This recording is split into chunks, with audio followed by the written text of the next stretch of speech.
Rohan lived with his mother in his hometown, and the story begins with a suspicious glass of milk. Rohan, drink this before sleeping. Keep it there, Mom. I'll drink it later. That night, everything felt normal. But next morning, Mom, my stomach hurts badly. Maybe acidity. Rest for some time.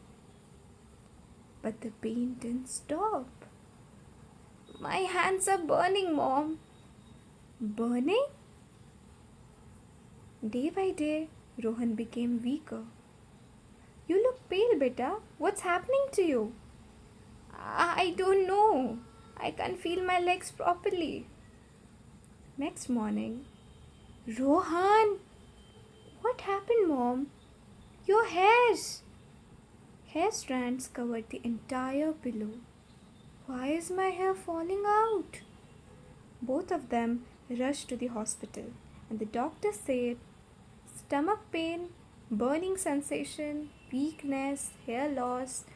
The doctor suddenly became silent. Did he consume anything unusual recently? No, doctor. Just a glass of milk before sleeping, before 2 days. This may not be a normal illness, beta. Then what is it? Your son has been poisoned. What? I suspect thallium poisoning, a poison with no color, no taste, and no smell. Someone poisoned me? But who?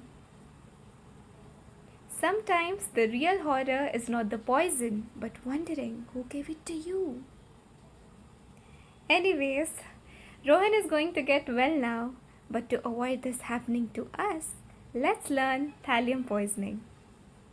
Think about the properties of thallium. Thallium has got three properties: poisonous poison, its nickname, colorless, odorless, tasteless, rapid GIT absorption. See, nickname of thallium is poisonous poison. Why? Basically, no answer to this question. But poisonous poison is very hard to detect in food substances. You can say. Why it is hard? Obviously, because it is colorless, odorless, and tasteless. And third point is it has got rapid GIT absorption. Remember these three properties, just three properties, only three properties, very easy to remember. Number one, poisonous poison. Number two, colorless, odorless, and tasteless. And number three, rapid GIT absorption. So these are the three properties, very, very crucial with regard to MCQs. Now, talking about toxic forms, thallium has got 4 toxic forms. 4. Let's say we can make a mnemonic here. Thallium is very resembling, it is very close to thali. In Hindi, thali is plate, right? So basically what we have is, we have 4 things in our thali. We have sabji, we have roti, we have dal, and we have rice. And basically 4 things, obviously. So thali has got 4 things, right? Thali stands for thallium, and so why thallium has got 4 toxic forms. I don't know how much it is going to be beneficial to you people to remember, but I tried my best. Anyways, so it has got 4 toxic forms: thallium acetate, thallium sulfate, thallium iodide, and thallium nitrate. Number is important. 4 toxic forms: acetate, sulfate, iodide, and nitrate. Okay. Moving ahead, and we'll now learn mechanism of poisoning. Number 1, it inhibits pyruvate kinase and succinate dehydrogenase. Number 2, it disrupts Krebs cycle, which leads to the decrease in ATP formation. Number 3, it affects keratin, which leads to hair loss, also called as alopecia. Number 4, it damages peripheral nerves, which leads to painful neuropathy. And 5, degeneration of myelin sheath in CNS as well as PNS. So these are the 5 things which are very, obviously everything is very important in this video, but in mechanism of poisoning you need to remember 2 names of the enzymes. What are the names? Naam yaad rakho, remember the name. Pyruvate kinase, succinate dehydrogenase.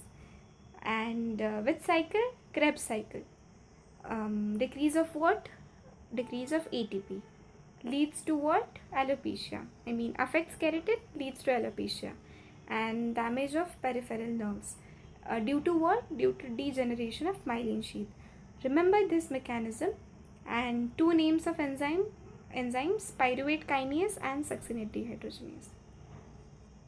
Moving ahead with the clinical features, again we have got two types of poisoning, acute and chronic. In acute, just three things we have to remember: abdominal pain, gastroenteritis and hematemesis. And in chronic, we have got a triad. Triad, three things. What three things? Alopecia. What is alopecia? Hair loss.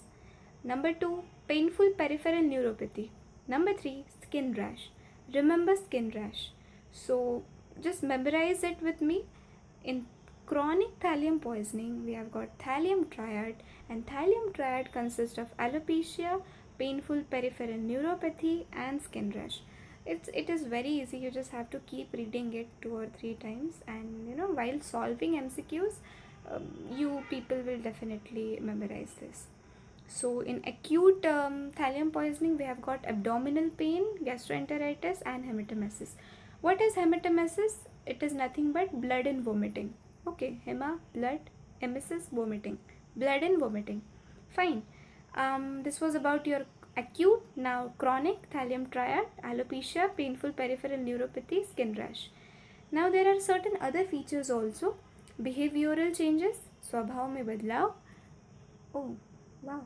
Ataxia, optic neuritis, convulsions and coma. So these are nothing but other features. Behavioral changes, ataxia, optic neuritis, inflammation of your optic nerve, convulsions and coma. Moving next, we have got management. There are 4 points. Number 1, gastric lavage with ferric ferrocyanide. Ferric ferrocyanide is nothing but your Prussian blue. It binds with thallium in intestine and it enhances its excretion. So gastric lavage with what? With ferric ferrocyanide or Prussian blue. Number 2 is decontamination with copious amount of water if skin is exposed. Number 3 is hemodialysis. And number 4 is supportive care. So in management, we learned 4 things. Number 1, gastric lavage with what? With Prussian blue. Why Prussian blue? Because it binds with thallium and it enhances its secretion. Excretion. Decontamination with copious amount of water if skin is exposed, hemodialysis and supportive care. It is kind of short topic, so I am just repeating things again and again for memorizing. Moving to autopsy findings, number 1, alopecia, loss of hair. Number 2, fatty degeneration of liver and heart. Number 3, tubular necrosis, pulmonary edema and cerebral edema. So these are nothing but your autopsy findings. Now talking about the medico-legal importance of thallium poisoning, we have it is also preferred homicidal poison. Now you people tell me why it is preferred. Because it is easy to mix, number 1, and it is tasteless, odorless and colorless. So it is very hard to detect in any substances. So why it is preferred homicidal poison. And number 2 is occupational exposure of glass, dye, rodenticide in these industries.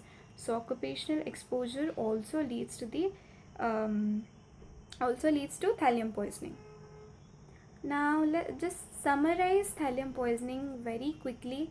I just included this page because I liked it. Anyways, I think it is a bit easy. I mean, it looks good, na? This it is actually looking good.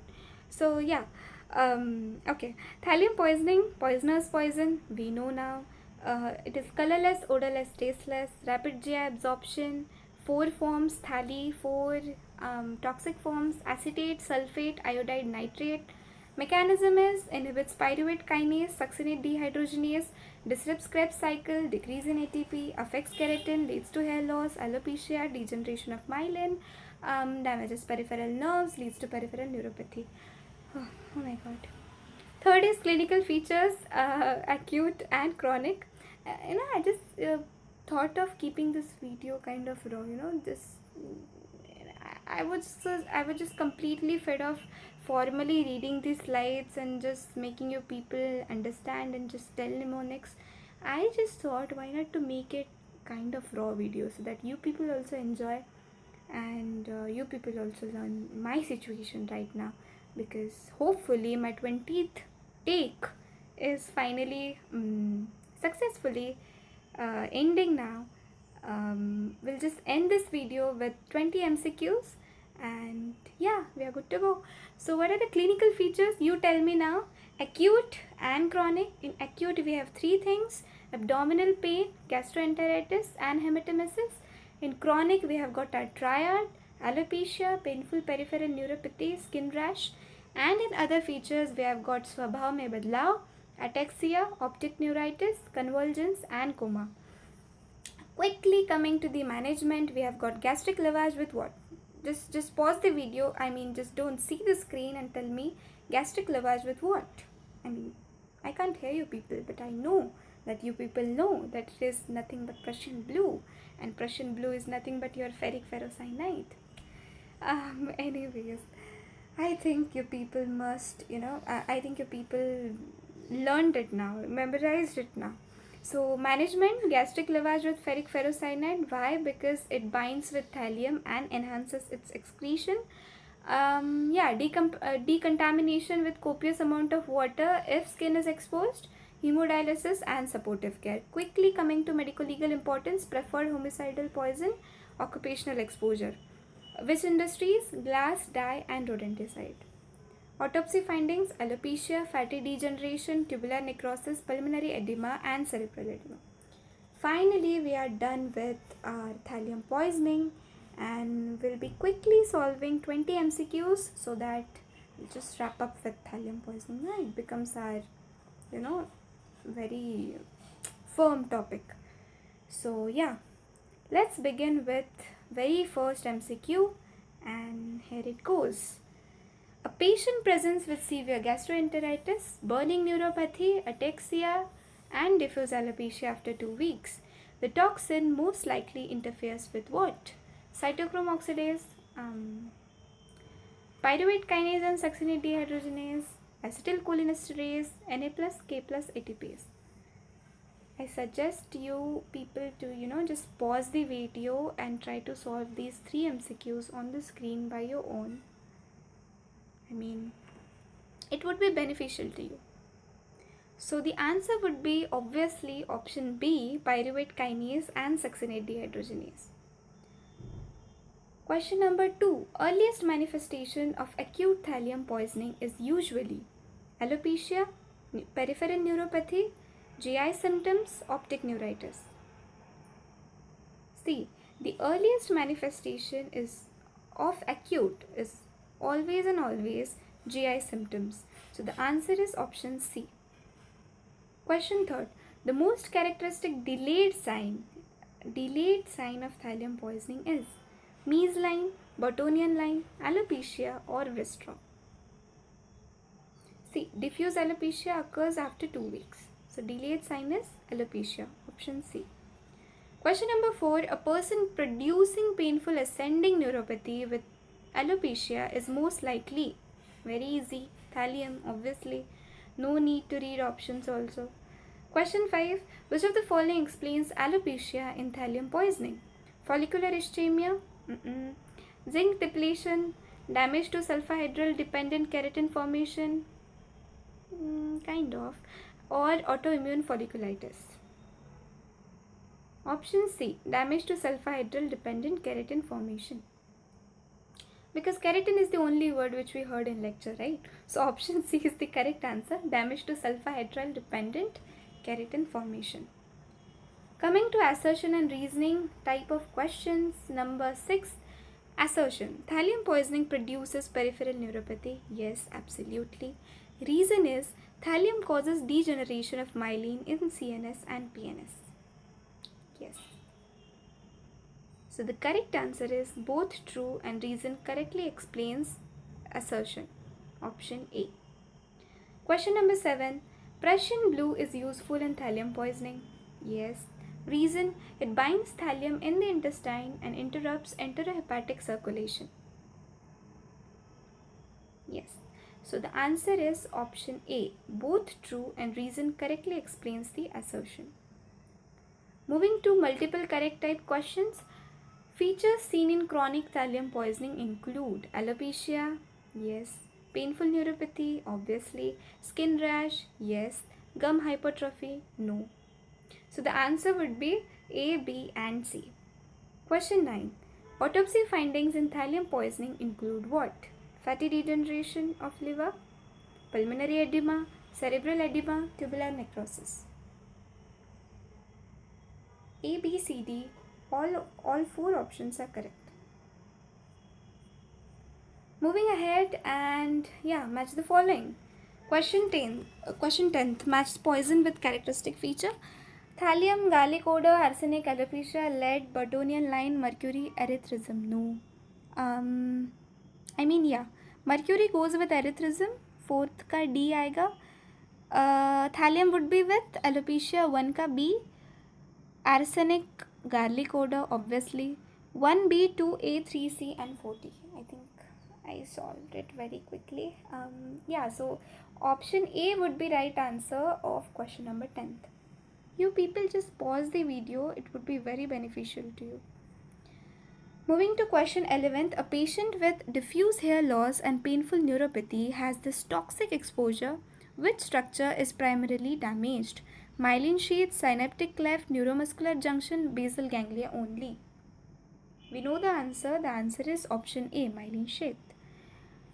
A 32-year-old woman develops vomiting and abdominal pain, painful paresthesias after few days, rapid diffuse alopecia after 2 weeks. Her husband recently bought rodenticide. Most likely diagnosis is what? It is nothing but thallium poisoning. Option C. Question number 13th. In thallium poisoning, hemodialysis is useful because thallium has high protein binding, thallium undergoes enterohepatic circulation, thallium is dialysable in blood, or option D, thallium accumulates only in bone. So the correct answer is option C, thallium is dialysable in blood. Moving to question 14th. All are seen in thallium poisoning except alopecia, painful neuropathy, Mees line, cherry red lividity. Now this is going to confuse you. All are seen in thallium poisoning except alopecia, it is seen. Painful neuropathy, it is seen. Mees lines. See, Mees lines are also seen in thallium poisoning. So the answer would be cherry red lividity. We do not find cherry red lividity in your thallium poisoning. Question 15th. All are mechanisms of toxicity of thallium except inhibition of pyruvate kinase, yes. Inhibition of succinate dehydrogenase, yes. Decrease ATP production or formation, whatever, yes. And option D, acetylcholinesterase inhibition. No, we didn't read this. So the correct answer is option D. Question 16. Which heavy metal poisoning most closely mimics Guillain-Barré syndrome? Lead, iron, thallium, copper. Answer would be thallium. It is a factual question. Question 17th. A poison historically favored for homicidal use due to being tasteless and colorless and which is also called as poisoner's poison is nothing but your thallium. Option C would be the correct answer. Fine. Moving to question 18th, correct sequence. What is the correct sequence? Number 1, alopecia, abdominal pain, neuropathy, GI symptoms, neuropathy, alopecia, neuropathy, coma, GI symptoms, or rash, alopecia, abdominal pain. I told you, earliest manifestation is nothing but GI symptoms. So option B would be the right answer. GI symptoms, then neuropathy and alopecia. Moving to question 19th, a patient with suspected heavy metal poisoning has severe pain in legs, hyperesthesia, patchy alopecia. Most likely poisonous. See, hyperesthesia is nothing but very exaggerated response to any stimulus. Even touch stimulus also feels painful. Patchy alopecia is also present, severe pain in legs due to neuropathy. So the answer would be thallium. Question 20th. Thallium preferentially accumulates in hair follicles because it replaces calcium. Nahi. Binds keratin rich tissues. Yes. Causes iron deposition. No. Stimulates melanocytes. No. So the correct answer would be option B. Thallium preferentially accumulates in hair follicles because it binds keratin rich tissues. So yeah, we are done with thallium poisoning, and we have also solved 20 MCQs very quickly. I think now your people would be, we just completed this topic, thallium poisoning, and we all just memorized it. Just keep going through the notes, and yeah, we are done with thallium poisoning. So this is for today. Until then, keep learning, keep growing.